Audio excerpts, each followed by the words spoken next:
सुप्रभात।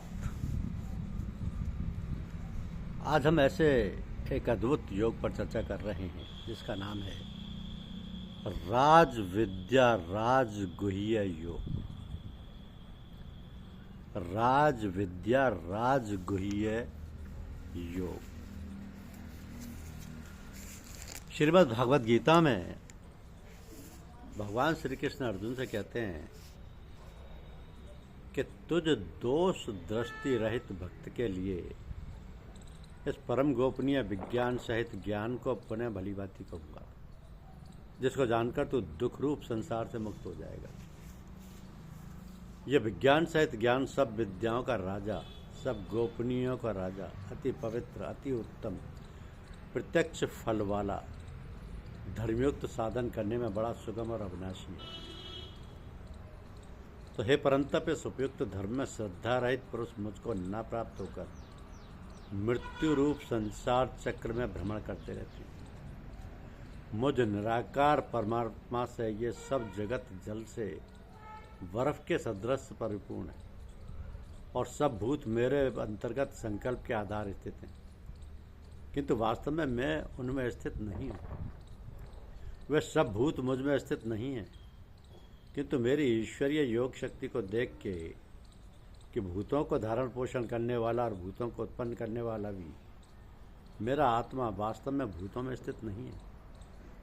जैसे आकाश से उत्पन्न सर्वत्र विचरने वाला महान वायु सदा आकाश में ही स्थित है, वैसे ही मेरे संकल्प द्वारा उत्पन्न होने से संपूर्ण भूत मुझ में स्थित हैं, ऐसा जान। तो हे अर्जुन, कल्पों के अंत में सब भूत मेरी प्रकृति को प्राप्त होते हैं, अर्थात प्रकृति में लीन होते हैं, और कल्पों के आदि में उनको मैं फिर रचता हूँ।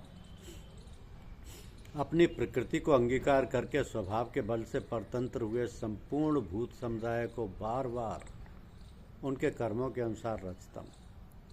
हे अर्जुन, उन कर्मों में आसक्ति रहित और उदासीन के सदृश से स्थित मुझ परमात्मा को वे कर्म बंधन नहीं बांधते। सदृश से कहते हैं जिसके संपूर्ण कार्य कर्तव्य भाव के बिना अपने आप सत्ता मात्र से ही होते हैं, उसका नाम उदासीन के सदृश से है। तो मेरे परम भाव को ना जानने वाले मूढ़ लोग मनुष्य का शरीर धारण करने वाले मुझ संपूर्ण भूतों के महान ईश्वर को तुच्छ समझते हैं, अर्थात अपनी योग माया से संसार के उद्धार के लिए मनुष्य रूप में विचरते हुए मुझ परमेश्वर को साधारण मनुष्य मानते हैं। वे व्यर्थ आशा, व्यर्थ कर्म और व्यर्थ ज्ञान वाले विक्षिप्त चित्त अज्ञानी जन राक्षसी, आसुरी और मोहरी प्रवृत्ति को ही धारण किए हुए रहते हैं। परंतु हे कुंतीपुत्र, देवी प्रकृति के आश्रित महात्मा जन मुझको सब भूतों का सनातन कारण और नाश रहित अक्षर स्वरूप जानकर अनन्य मन से युक्त होकर निरंतर भजते हैं। वे दृढ़ निश्चय वाले भक्तजन निरंतर मेरे नाम और गुणों का कीर्तन करते हुए तथा मेरी प्राप्ति के लिए यत्न करते हुए और मुझको बार बार प्रणाम करते हुए सदा मेरे ध्यान में युक्त होकर अनन्य प्रेम से मेरी उपासना करते हैं। दूसरे ज्ञान योगी मुझे निर्गुण निराकार ब्रह्म का ज्ञान यज्ञ के द्वारा अभिन्न भाव से पूजन करते हुए भी मेरी उपासना करते हैं, और दूसरे मनुष्य बहुत प्रकार से स्थित मुझ विराट स्वरूप परमेश्वर की पृथक भाव से उपासना करते हैं। कृतु में हूँ, यज्ञ में हूँ, स्वधा में हूँ, औषधि में हूँ, मंत्र में हूँ, घृत में हूँ, अग्नि में हूँ और हवन रूप क्रिया भी मैं ही हूँ। तो संपूर्ण जगत का धाता अर्थात धारण करने वाला एवं कर्मों के फल को देने वाला पिता माता पिता में जानने योग्य पवित्र ओंकार तथा ऋग्वेद, सामवेद और यजुर्वेद में ही हूँ।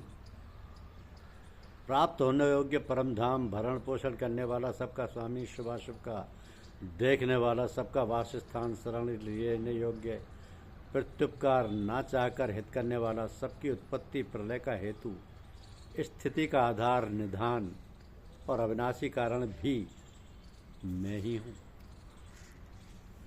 मैं ही सूर्य रूप से तपता हूँ, वर्षा का आकर्षण करता हूँ और उसे बरसाता हूँ। तो हे अर्जुन, मैं ही अमृत और मृत्यु हूँ और सत असत भी मैं ही।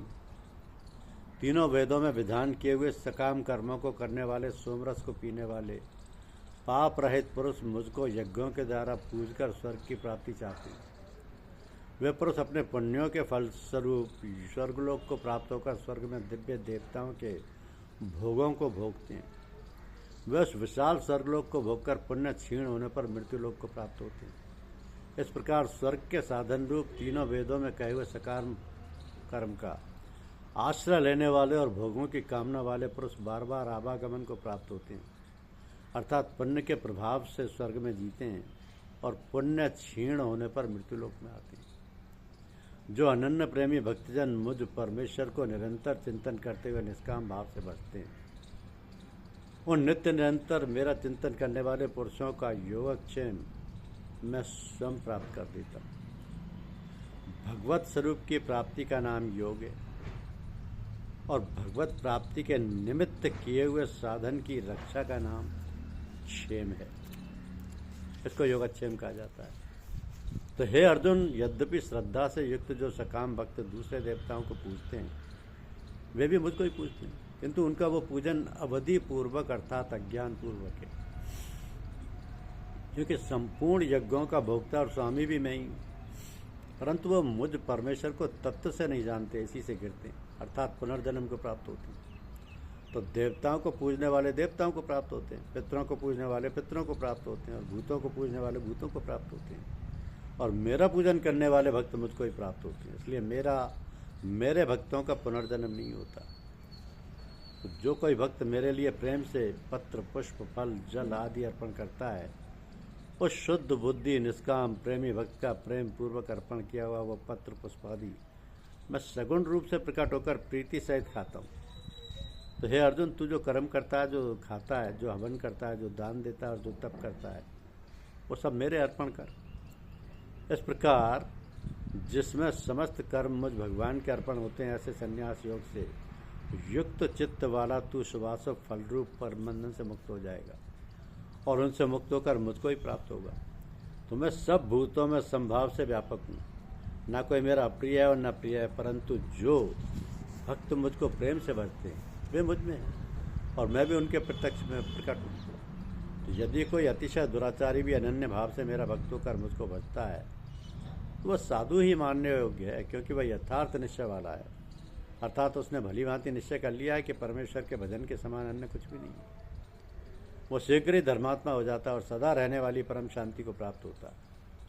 हे अर्जुन, तू निश्चयपूर्वक सत्य जान कि मेरा भक्त नष्ट नहीं होता। हे अर्जुन, स्त्री, वैश्य, शूद्र तथा पाप योनि, चांडाल आदि जो कोई भी हों, वे भी मेरी शरण होकर परमगति को ही प्राप्त होते हैं। फिर इसमें तो कहना ही क्या, जो पुण्यशील ब्राह्मण और राजर्षि भक्तजन मेरी शरण होकर परम गति को प्राप्त होते हैं। इसलिए तू सुख रहित और क्षणभंगुर इस मनुष्य शरीर को प्राप्त होकर निरंतर मेरा ही भजन कर। मुझ में मन वाला हो, मेरा भक्त बन, मेरा पूजन करने वाला हो, मुझको प्रणाम कर। इस प्रकार आत्मा को मुझ में नियुक्त करके मेरे परायण होकर तू मुझको ही प्राप्त होगा। मेरे परायण होकर तू मुझको ही प्राप्त होगा। यह है राज विद्या, राजगुह्य योग, जो भगवान श्री कृष्ण ने अर्जुन को श्रीमद् भगवद गीता में स्पष्ट किया है। धन्यवाद। यूट्यूब चैनल को लाइक और सब्सक्राइब अवश्य कीजिए। शुक्रिया।